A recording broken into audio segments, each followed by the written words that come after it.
가능한 기도 생활, 그리고 예상치 못한 기도 응답.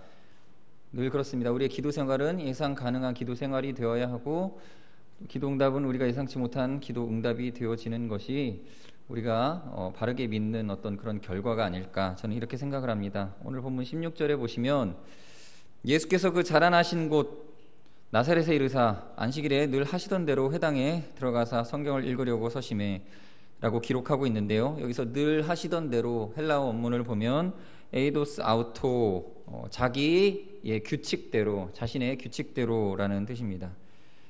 영어로는 커스텀, himself custom, 그 스스로가 가지신 그러한 그 개인화된 그러한 그 삶의 습관을 말합니다.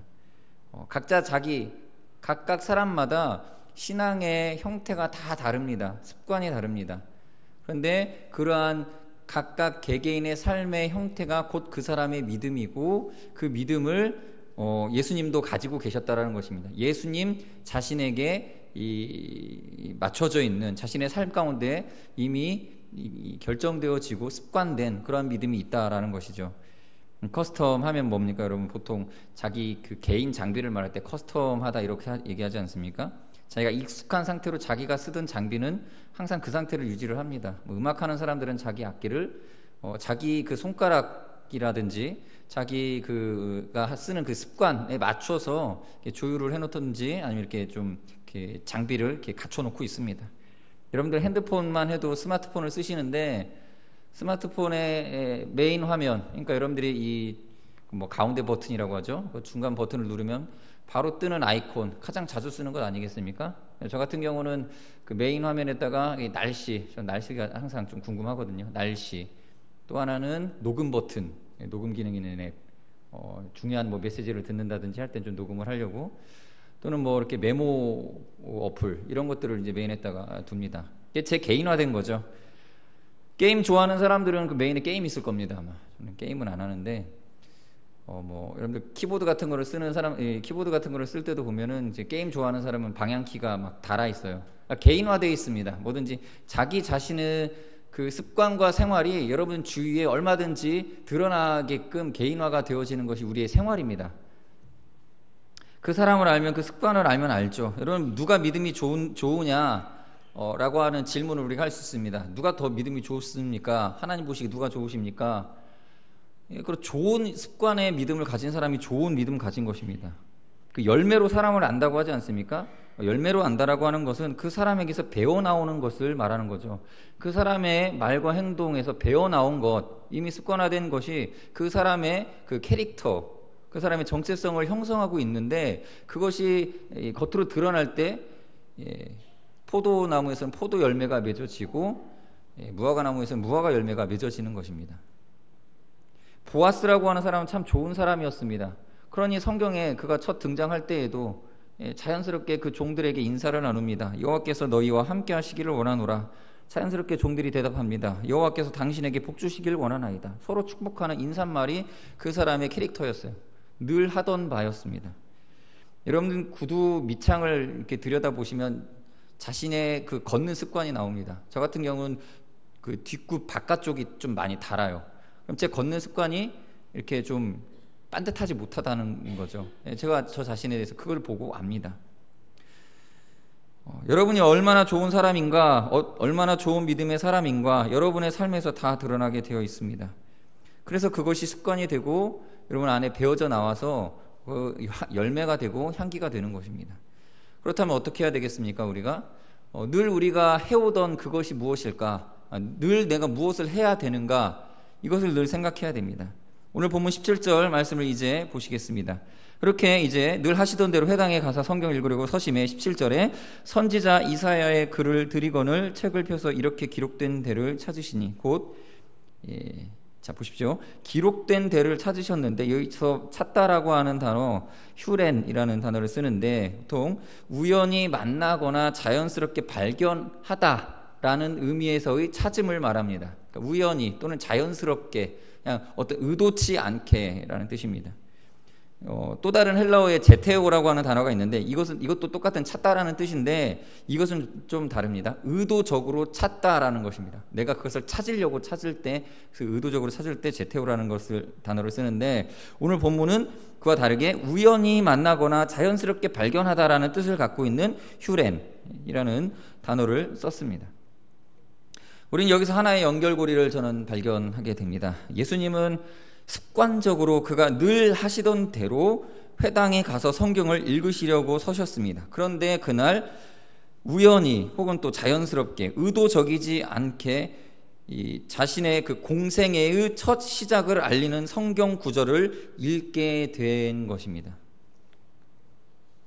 그렇죠? 18절은 주의 성령이 내게 임하셨으니 이는 가난한 자에게 복음을 전하게 하시려고 내게 기름을 부으시고 나를 보내사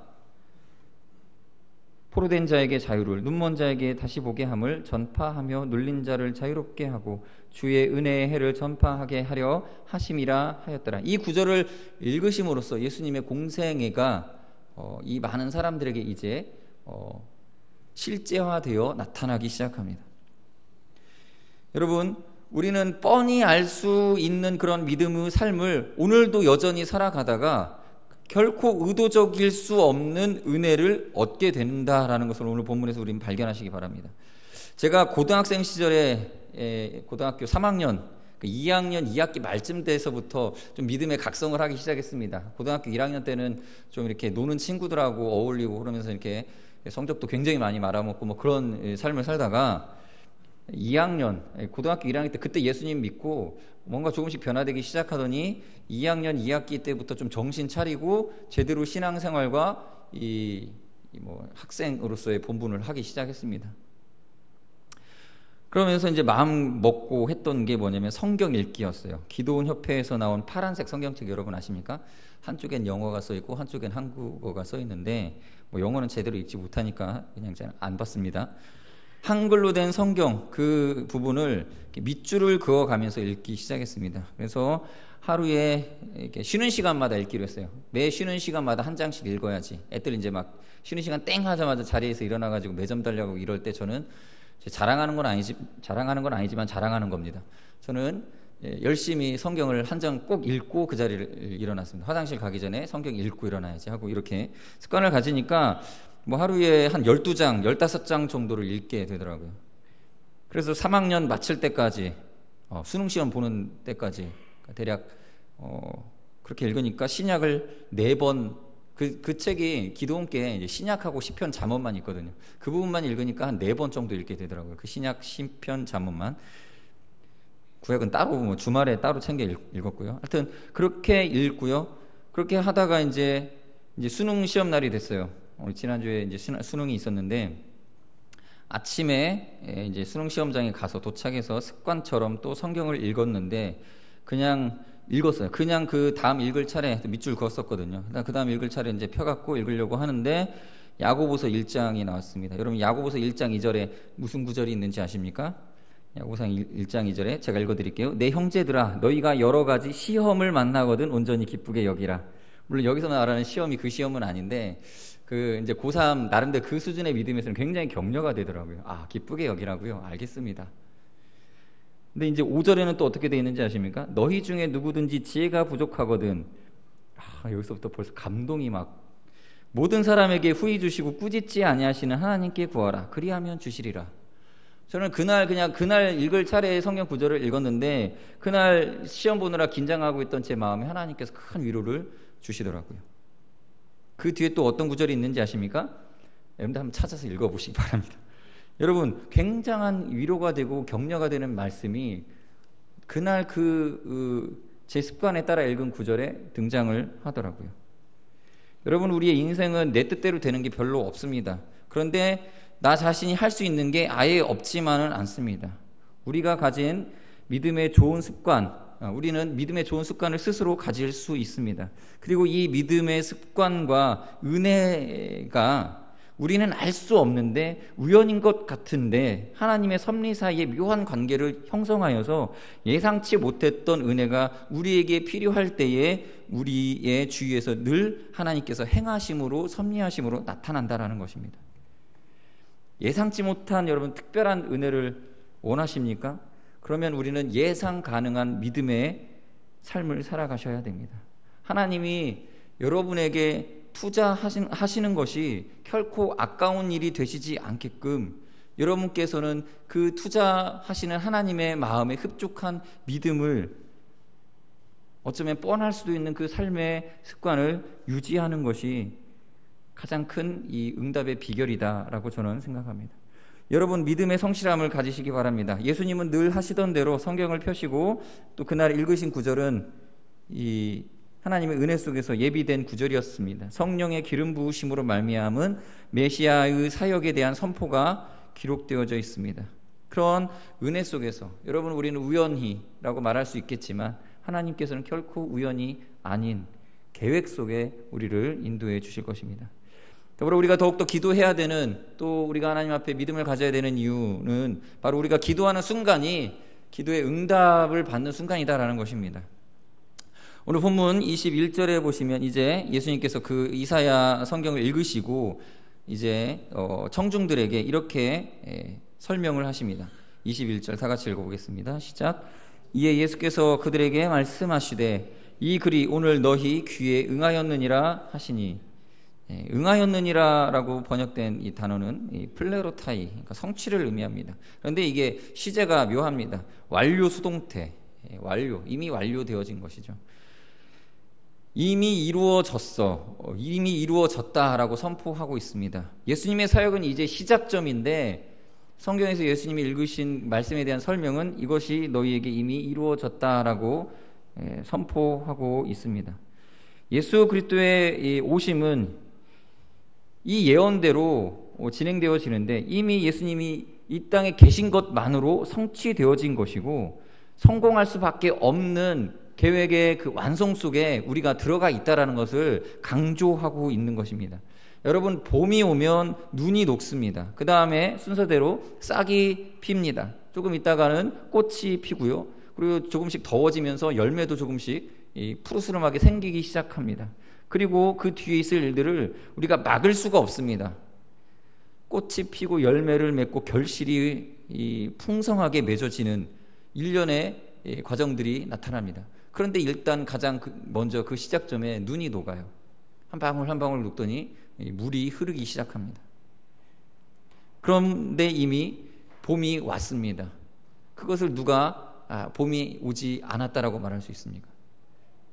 따뜻한 은혜가 임했습니다. 예수 그리스도의 은혜, 예수님이 이 땅에 오셨습니다. 이제 우리에게는 앞으로 있을 일들이 놀라우신, 기뻐하시는, 그리고 은혜로운 성취들로 나타나게 된다는 것입니다.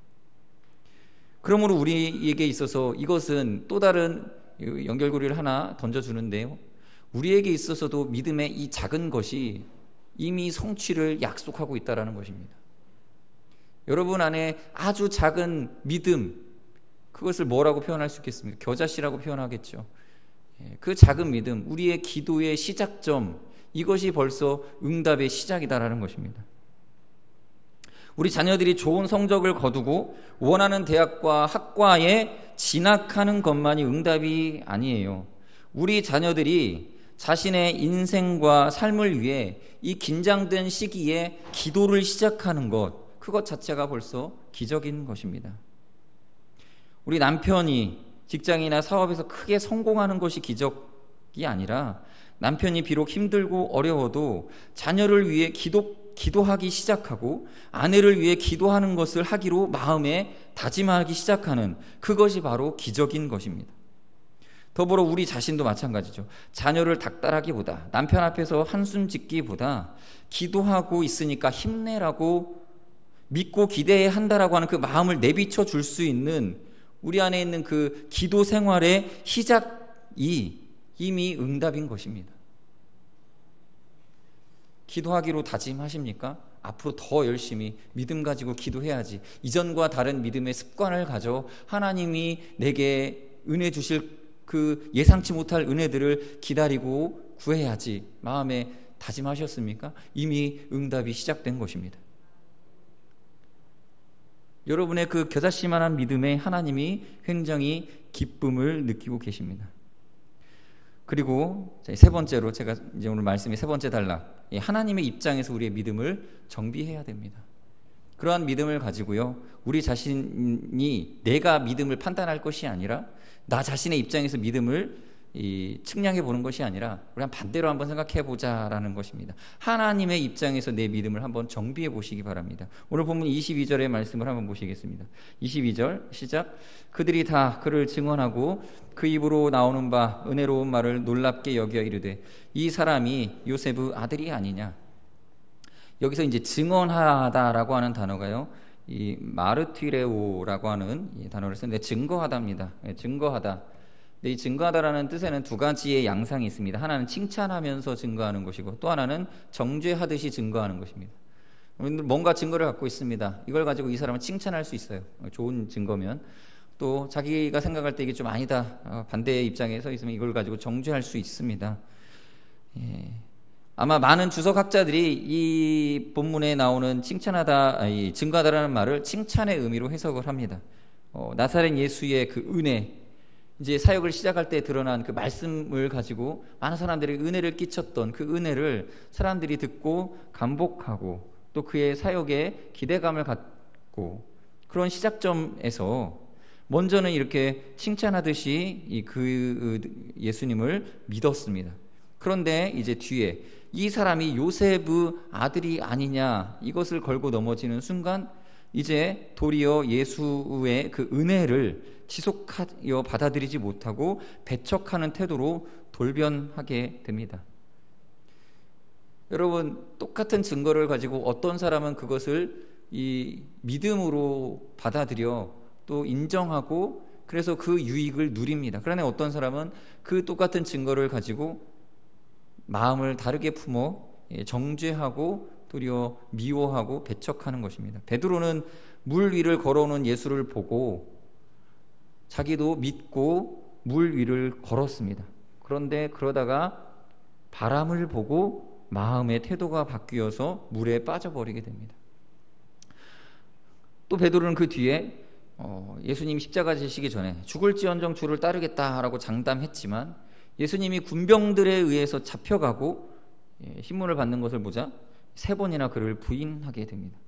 우리는 예수를 믿다가 금방 흔들려 버립니다. 눈에 보이는 것으로 믿음의 근거를 삼고서는 눈에 보이는 또 다른 현상에 의해 믿음을 내팽겨쳐 버립니다. 그래서 예수님은 우리에게 요구하십니다. 어떤 믿음을 요구하시느냐? 안 보고도 믿는 믿음을 요구하십니다. 이적이 없이는 믿지 못하겠느냐? 보고 믿어도 좋은데 보지 않고 믿는 자는 더 복이 있다라고 우리에게 자꾸 어떤 높은 수준, 우리가 느낄 때는 어떤 높은 수준의 믿음을 우리에게 요구하십니다. 그럼 여러분, 믿음을 보여야 되겠지요. 그러나 많은 사람들, 특별히 예수님의 고향 사람들은 예수님을 배척합니다. 여러분, 믿음을 기대하는 하나님 앞에 이 사람들이 얼마나 실망스러운 태도를 보이는지를 우리가 살펴보십시다. 23절, 24절 한번 읽어볼까요? 23절 시작. 예수께서 그들에게 이르시되 너희가 반드시 의사야 너 자신을 고치라 하는 속담을 인용하여 내게 말하기를 우리가 들은 바 가버나움에서 행한 일을 네 고향 여기서도 행하라 하리라. 또 이르시되 내가 진실로 너희에게 이르노니 선지자가 고향에서는 환영을 받는 자가 없느니라. 예수님이 은혜의 사역을 시작하려고 할 때에 나사렛 사람들은 가버나움에서 행한 일들을 여기서도 한번 행해봐라 라고 요청을 합니다. 왜냐하면 그러한 행위가 없이는 당신을 믿지 못하겠다.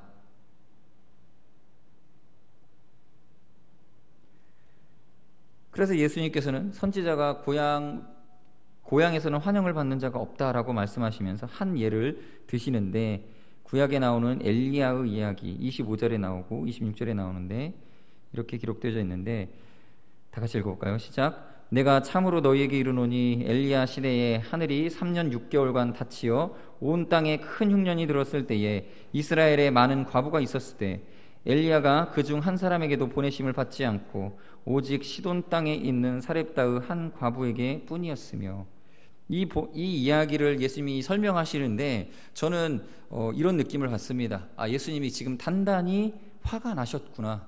사람이 굉장히 이 지혜롭고 또 은혜롭고 좋은 성품을 가진 그 안에 이 자기의 내면을 잘 다스릴 줄 아는 사람이 분노했을 때 나타나는 태도 중에 하나가 뭐냐면 매우 객관적이 되고요, 매우 비유적인 표현을 쓰고요, 그리고 그 조금 평상시보다 더 많이 설명하게 됩니다.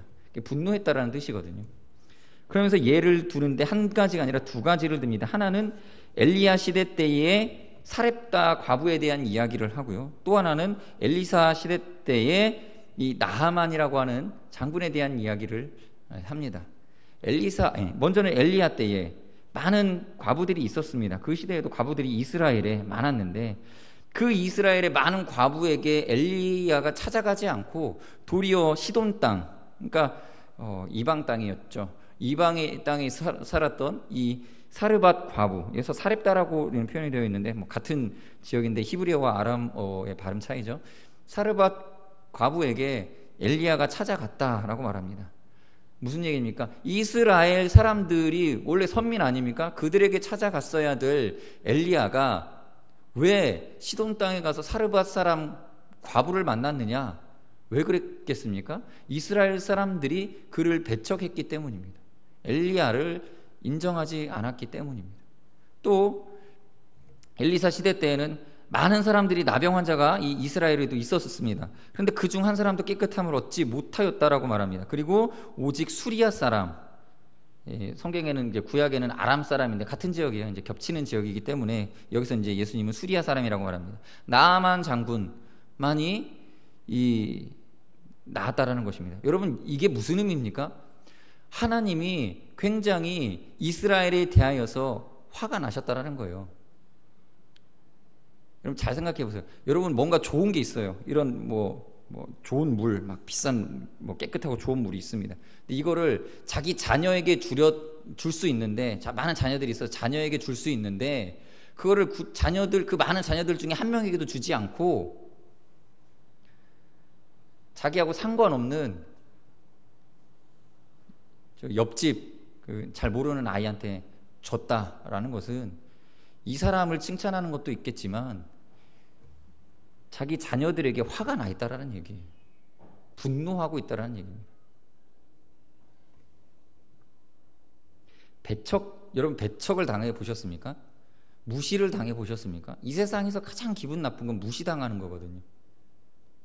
가장 기분 나쁜 게 무시당하는 거예요. 이거를 가지고 한번 믿음에 연관시켜서 하나님 입장에서 한번 느껴보셨으면 좋겠습니다. 여러분이 믿는다라는 것은 하나님을 기대하고 소망한다라는 얘기고, 그것은 무슨 얘기냐면 하나님을 결코 무시하지 않는다라는 얘기입니다. 그런데 믿음이 없다라는 얘기는, 다시 말해서 믿음이 없는 것은 배척하는 그 태도는 무시한다라는 얘기입니다. 무시. 여러분, 조직신학적으로 모든 사람은 다 죄인입니다. 하나님을 알면 알수록 그 앞에 설 수 없는 자기 자신을 발견하게 되는데, 그래서 어떻게든 하나님을 가까이만 할 수 있다면 얼마나 좋을까 하면서 기대하고 바라보는 게 우리 사람의 처지입니다.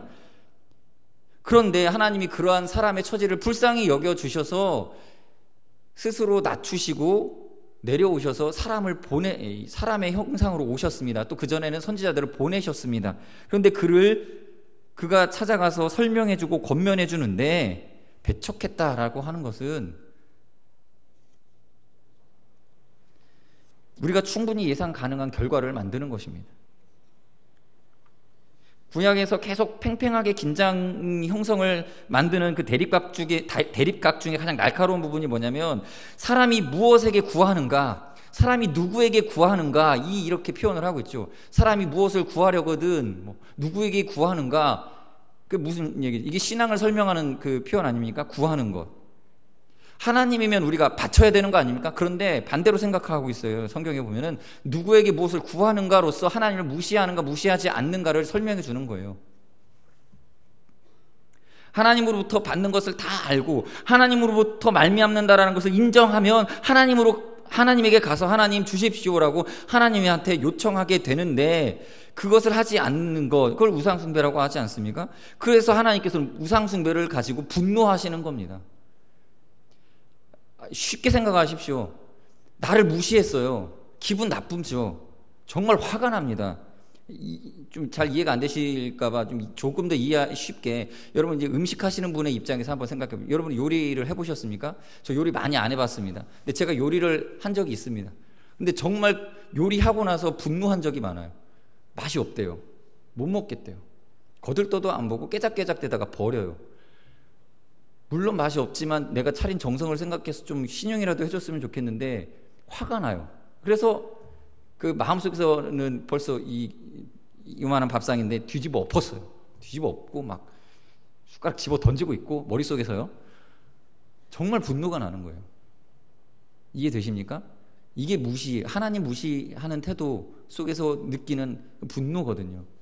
하나님께서 차리신 것은 저 같은 사람이 만든 음식하고는 비교할 수 없는 가장 좋은 것인데, 그것을 무시한다라는 것은 하나님 입장에서 한번 생각해 보시기 바랍니다. 성경은 세련된 표현으로, 점잖은 표현으로 해석되어 우리가 읽고 있습니다. 제가 그렇게 세련된 표현으로 기록된 성경을 뒤집어 엎을 수는 없지만, 저는 이 성경이 계속 그 이야기를 하고 있다라고 말씀드리고 싶습니다. 그래서 제가 이제 음식을 만약에 그렇게 해서 이 차려놓은 것을 쳐다도 안 보고 깨작깨작 되는 모습을 본다면, 만일 제가 그때 주위에 또 다른 누군가가 있다면, 밖에 나가서 정말 배고픈 사람들, 불쌍한 사람들, 나와 상관없지만 내가 이 차려놓은 걸 갖다 주면 왁자지껄 맛있게 먹을 수 있는 사람들에게 주고 싶은 게 사람 마음입니다. 이 유명한 사람인데, 프랑스의 이 프랑스아 페놀릉이라고 하는 사람이 있습니다. 이 사람은 우리 교단하고는 좀 다른 교단에 속한 수도사인데, 이 사람이 이런 말을 했습니다. 그리스도인들이 감당해야 할 모든 의무 중에서 기도보다 더 근본적인 것이 없는데, 그것보다도 더 무시되고 있는 것이 없다. 기도만큼 중요한 것은 없는데 기도만큼 무시되는 게 없다라고 말합니다. 그래서 우리가 어떤 태도를 가지고 있습니까? 문제가 생기면 문제를 해결할 수 있는 다른 구체적인 방법들은 찾습니다. 그러나 기도를 하라고 하면 기도는 하지 않습니다. 여러 시간들, 중요한 것들이 막 겹쳐져 있으면 기도할 시간을 그냥 가장 먼저 미뤄버립니다. 그럼 기도는 나중에 합시다. 가장 중요한 것이 기도인데 가장 중요한 것은 배제시켜버립니다. 당장에 눈에 보이는 것을 추구하며 기도는 늘 뒷전으로 미룹니다. 여러분, 믿는다라는 것은 하나님을 인정하는 것입니다. 반대 측면에서 바라보면 하나님을 무시하지 않는 것입니다. 하나님의 응답하심과 말씀으로 일하심을 무시하지 않는 것이 우리의 마땅한 믿음의 태도가 되는 것입니다. 오늘 이 시간 이렇게 한번 요약해 보겠습니다. 우리가 하나님을 기쁘시게 해야 됩니다. 기쁘시게 하기 위해서는 하나님 기뻐하시는 믿음을 행해야 되는데, 저는 이렇게 실천사항을 좀 나눠봤습니다. 첫 번째로, 예상 가능한 기도 생활로 주님 앞에 성실한 기도자가 되게 해달라고, 또 예상치 못한 기도 응답을 누리게 해달라고 그렇게 기도하셔야 됩니다. 또한 기도하는 순간이 응답의 순간임을 믿고 지금 그 은혜 가운데 있게 하여 주옵소서, 그러한 기도로 기도하셔야 되고요. 더불어 하나님의 입장에서 내 믿음이 어떠할까, 정말 하나님을 믿는 믿음을 가장 최우선순위로 두고 있는가, 기도를 가장 중요한 것으로 여기고 생활하고 있는가, 이것을 점검하시고 하나님의 마음에 기쁨이 아닌 슬픔과 분노로 우리의 삶이 믿음의 부족한 열매를 보이고 있지는 않은지 우리가 스스로를 점검하시면서 이 시간 하나님이 기뻐하시는 그런 믿음 생활 하게 해달라고 기도 제목 가지고 같이 기도하는 시간 갖도록 하겠습니다.